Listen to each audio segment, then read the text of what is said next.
का वचनों के मुंह की बात को सुने, तो कि परमेश्वर आज का सुसमाचार के द्वारा, आज का पवित्र पाठ के द्वारा आपसे और मुझसे क्या कहता है।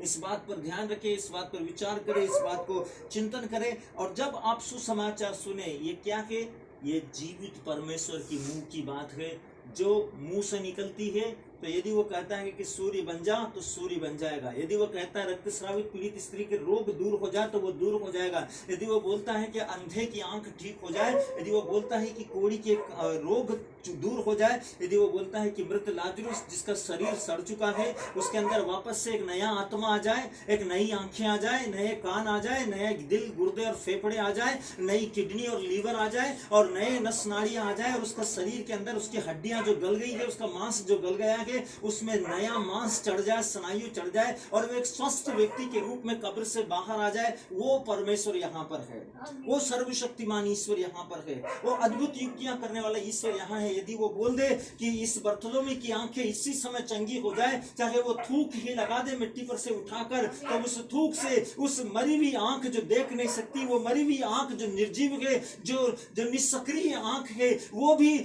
बहुत दूर दूर की सूक्ष्म से सूक्ष्म चीजों को देखने की योग्यता में आ जाती है। हमारा वो परमेश्वर पवित्र वचन की इस अस्तित्व की सामर्थ्य आपकी और मेरे बीच में आप चलेगा, आपके विचारों में, आपका शरीर में, आपकी आत्मा में, आपका हृदय में, आपका विश्वास में, आपकी धार्मिकता में, आपकी सत्यनिष्ठा में। मेरा वो परमेश्वर, मेरा वो राजा, मेरा वो हीरो, मेरा वो सर्वशक्तिमान, मेरा वो महिमा में परमेश्वर जो वचन है, वो आपके बीच में आएगा। अब आपके ऊपर और मुझ पर निर्भर करता है कि मैं उस वचन को गले से लगा लूं, मैं उस वचन से चिपक जाऊं, मैं उस वचन से लिपट जाऊं, मैं उस वचन को थाम लूं, मैं उस वचन को पकड़कर आंसू बहाऊं और बोलूं, प्रभु तू एक शब्द बोल और मैं चंगी हो जाऊंगी। अपना स्थिति, अपना परिस्थिति को प्रभु का हाथ में सौंपो, क्योंकि यीशु राजाओं का राजा, प्रभुओं का प्रभु, क्रूसित प्रभु यीशु, मुक्तिदाता प्रभु यीशु, पश्चातापी प्रभु यीशु, जिसने मेरे लिए मेल मिलाप का एक व्यवस्था किया है ताकि मैं पिता की वापस से संतान हो सकूं, उस प्रभु यीशु को हमारे बीच में आने के लिए, उसके विश्वास के वचन के गवाही के लहू से अपने आप को धोने के लिए इस समय हम पवित्र वचन के द्वारा ईश्वर से प्रार्थना करें। आइए हम परमेश्वर का वचन संत मत्ती का सुसमाचार अध्याय 28 वचन संख्या 8 से लेकर वचन संख्या 15 तक परमेश्वर का वचन को सुनो। वचन कहता है कि स्त्रियां शीघ्र ही कब्र के पास चली गई और विस्मय तथा आनंद के साथ उनके शिष्यों को यह समाचार सुनाने दौड़ी। ईसा एकाएक मार्ग में स्त्रियों के सामने आकर खड़े हो गए और उन्हें नमस्कार किया। वे आगे बढ़ आई और उन्हें दंडवत कर उनके चरणों से लिपट गई। ईसा ने उनसे कहा, डरो नहीं, जाओ और मेरे भाइयों को यह संदेश दो कि वे गलीलिया जाएं, वहां वे मेरे दर्शन करेंगे। स्त्रियां जा ही रही थी कि कुछ पहरेदार नगर आए। उन्होंने महायाजकों को सारा हाल यह कहकर सुनाया। महायाजकों ने नेताओं से मिलकर परामर्श किया और सैनिकों को एक मोटी रकम देकर इस प्रकार समझाया, तुम लोग यही कहो कि रात को जब हम लोग सोए हुए थे, तो ईसा के शिष्य आए और उसे चुरा कर ले गए। यदि यह बात राज्यपाल के कान में पड़ गई, तो हम उन्हें समझाकर तुम लोगों को बचा लेंगे। पहरेदारों ने रुपया ले लिया और वैसा ही किया जैसा उन्हें सिखाया गया था। यही कहानी फैल गई और अब तक यहूदियों में प्रचलित है। यह प्रभु की वाणी है। ईश्वर को धन्यवाद। मेरे प्रियो, परमेश्वर का वचन अभी जो हमने सुना वो इस प्रकार है। स्त्रियां जो अत्यंत भोर को यीशु की कब्र पर गई थी और जिन्होंने यीशु मसीह की कब्र पर जाकर देखा, तो एक अचंबा देखा, एक अद्भुत बात, एक अद्भुत घटना उन्होंने देखी। जिस पत्थर को कब्र के ऊपर लगा हुआ था, उस पत्थर को लुढ़काने के लिए कम से कम 2 या 3-4 जन व्यक्ति लगते थे। जो अपने आप लुढ़का हुआ था। सैनिक लोग मूर्छित पड़े हुए थे, और जब वो अंदर गई तो उन्होंने देखा कि दो स्वर्गदूत, एक यीशु का दाएं सिरहाने में और एक यीशु का पैताने पांव के पास में, जहां यीशु के पांव थे वहां पर बैठा हुआ था। कब्र का मुंह खुला हुआ था, और यीशु को जिस कपड़ों से लपेटा था, छालटी के जिस कपड़े से लपेटा हुआ था, जिसमें गंधरस और अगर का रस लगाया हुआ था और सुगंधित द्रव्य से जिसको विलेपित किया गया था, वो पूरी की पूरी छालटी वहां पर बिखरी पड़ी हुई। और यीशु उस कब्र के अंदर नहीं है। यीशु उस कब्र के अंदर नहीं है। ये एकदम अद्भुत है। जैसे वो गई, बाइबल में लिखा है वो विस्मित थी, उनको पता नहीं था ये क्या हो गया, कि अचानक ऐसा कैसे हो गया। यीशु की लोथ यहाँ नहीं है, यीशु का बॉडी यहाँ नहीं है, यीशु का लाश यहाँ नहीं है। यीशु कहाँ चले गए? कौन इस बड़े पत्थर को लुढ़का कर लेकर चला गया? और ये दो देव पुरुष कौन है? ये स्वर्गदूत कौन है? उनका मन घबराया हुआ था, वो भयभीत थी, वो डरी हुई थी, वो कांप रही थी, उनको समझ में नहीं आया था, उनका दिमाग फट गया था, उनको कुछ भी सोच नहीं रहा था कि हम क्या करें। उनको कुछ समझ में नहीं आ रहा था कि वो अब इस स्थिति में क्या करें। तब प्रभु यीशु मसीह ने उनसे कहा, जाओ और मेरे भाइयों को ये सुसमाचार सुनाओ, जाओ और मेरे भाइयों को ये समाचार दो, ये खबर दो कि मैं उनसे गलील में मिलूंगा।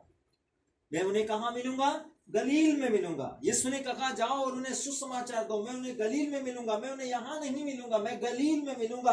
वे गलील में मेरी इंतजार करे, वे गलील में मेरी प्रतीक्षा करे, गलील में मेरा वेट करे, गलील में जाकर मेरे आने के लिए इंतजार करे, वहां मैं उनसे मिलूंगा। और जब स्त्रियां गई उनके पास में, जब वो यीशु को उन्होंने पुनर्जीवित प्रभु यीशु को देखा, तो वो यीशु के चरणों पर लिपट गई, यीशु के चरणों पर जाकर लिपट गई, और उन्होंने यीशु की वास्तविकता को अपनी नंगी आंखों से देखा, अपनी खुली आंखों से देखा कि यीशु मसीह सर्वशक्तिमान परमेश्वर, जीव उठा परमेश्वर। अब देखो यीशु मसीह, ये वही यीशु मसीह है जो 3 दिन पहले क्रूस के ऊपर मर गया था। ये वही यीशु मसीह है जो 3 दिन पहले क्रूस नहीं उठा पा रहा था। ये वही यीशु मसीह है, ये वही मसीह है जिसको 3 दिन पहले कितना भयानक रीति से, अपमानजनक रीति से इसको सताया, इसका अपमान किया, उपहास किया, इसका शरीर में कोई निर्बलता, बल नहीं था, एकदम निर्बल था। लेकिन आज यीशु मसीह के सामने खड़े रहने वाली वो स्त्रियां कांप रही थी, उसकी उपस्थिति के कारण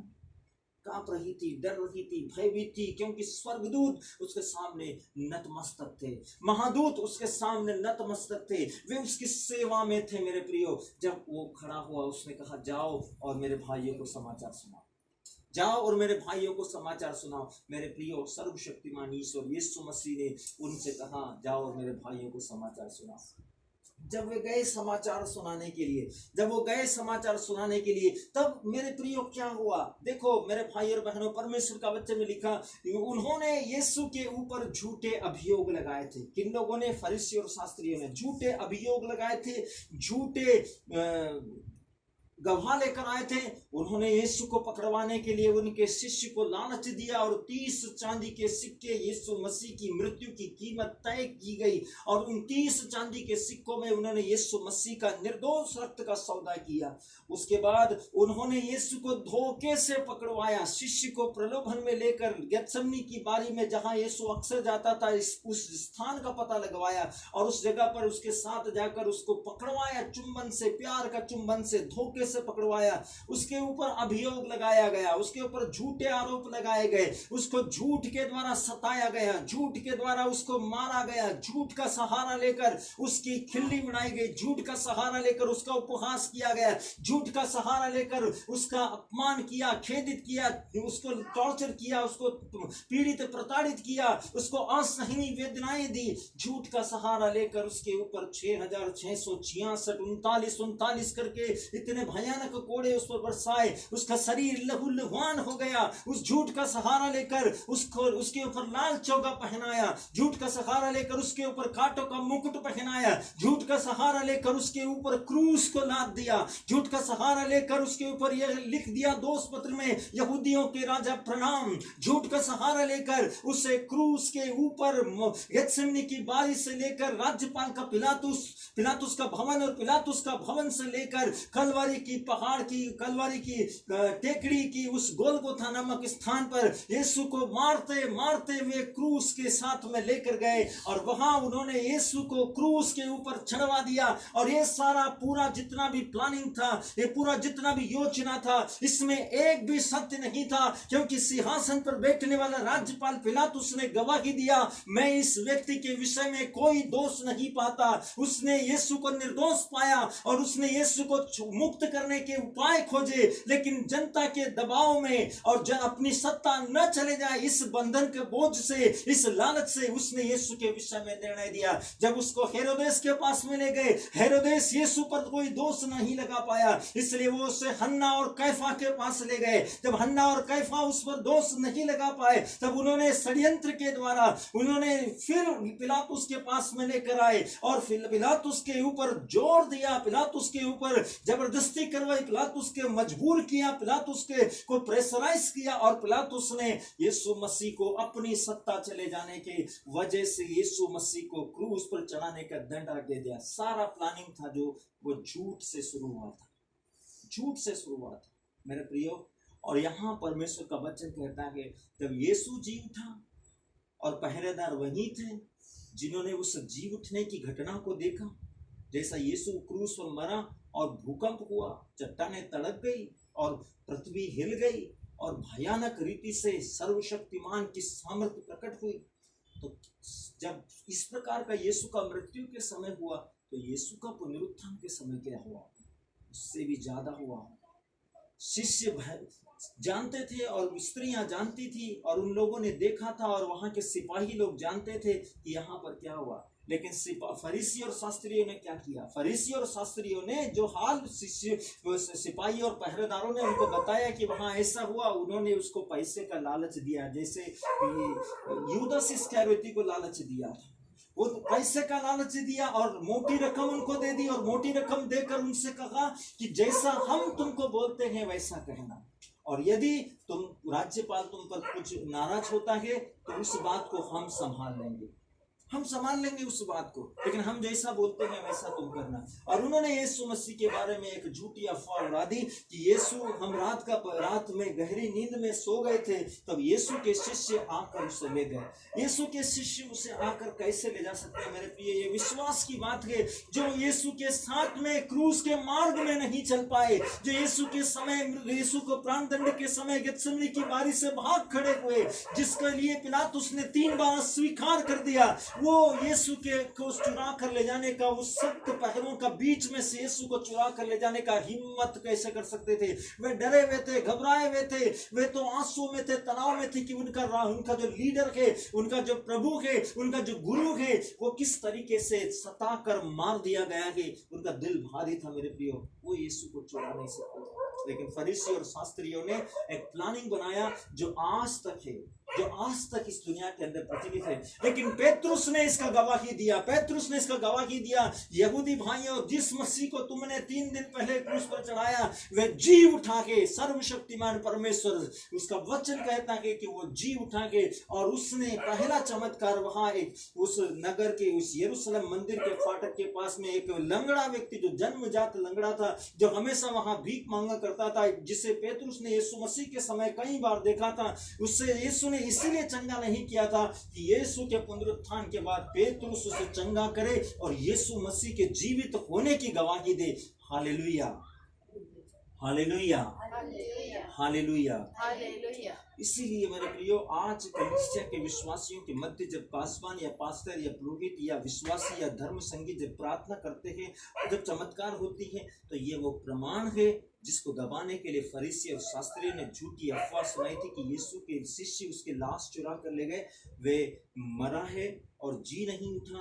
जब चमत्कार होते हैं, जब चिन्ह दिखाई देते हैं, जब महिमा के काम होते हैं, जब मिरेकल के काम होते हैं, जब हीलिंग होती है, हृदय परिवर्तन होता है, दिल परिवर्तन होता है, ये उस बात की गवाही है कि हमारा प्रभु मृतकों में से जी उठा परमेश्वर है, मृत्युंजय परमेश्वर है। जैसा उसने कहा था, इस मंदिर को ढा दो, मैं इसे 3 दिन में खड़ा कर दूंगा। वो पुनर्जीवित प्रभु यीशु आज हमारे बीच में विद्यमान है। Hallelujah, hallelujah, hallelujah. इसलिए प्रभु यीशु मसीह ने अंतिम निर्देश दिया है, तुम जाकर सब जातियों को सुसमाचार सुनाओ। जो विश्वास करेगा और पिता और पुत्र और पवित्र आत्मा के नाम में बपतिस्मा ग्रहण करेगा वो उद्धार पाएगा।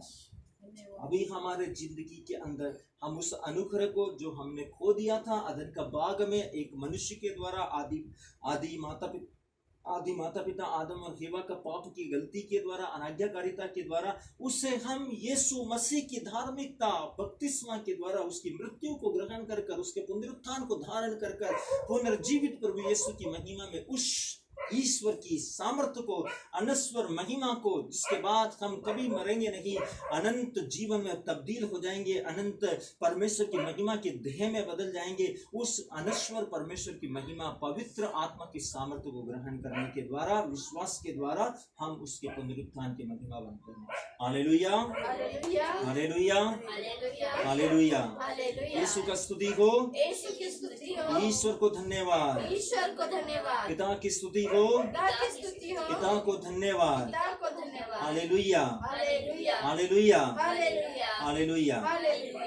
आइए मेरे प्रियो, इस समय हम प्रार्थना का अंतिम समय में हैं। इस समय मेरा निवेदन है, हम में से हर एक व्यक्ति अपना दोनों हाथ अपना सिर पर रखे, दोनों हाथ अपना सिर पर रखे और इस समय व्यक्तिगत रीति से प्रार्थना करो। प्रभु यीशु, मैं आपका पवित्र क्रूस का दुख भोग का इस पीड़ाजनक और दुखजनक मृत्यु के ऊपर विश्वास करता हूँ। मैं आपका पवित्र दुख भोग, मरण और पुनरुत्थान पर विश्वास करता हूँ। मैं विश्वास करता हूँ प्रभु कि आप मेरा ईश्वर हैं।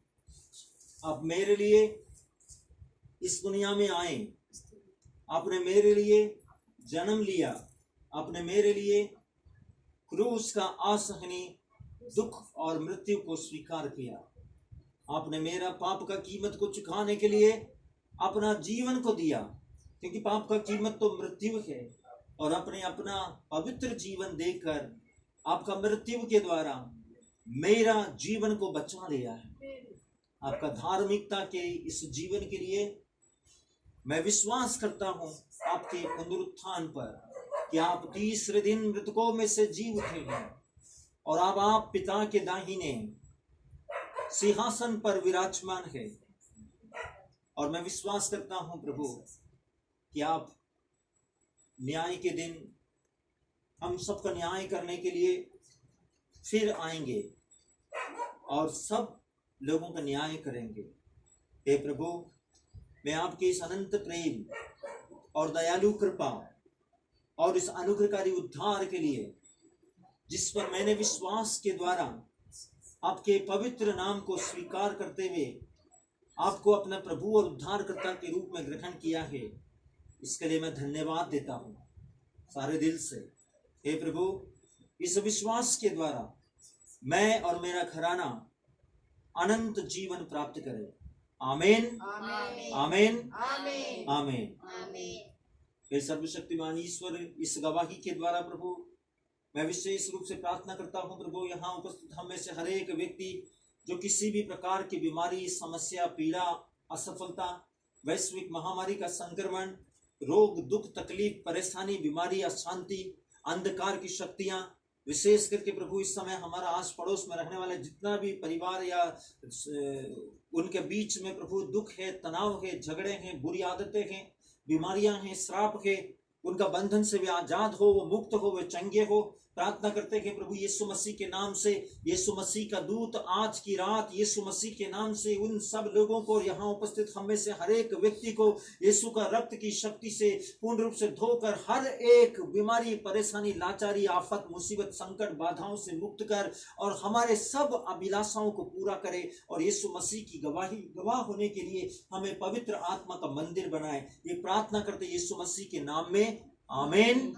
आमीन, आमीन। प्रभु का धन्यवाद।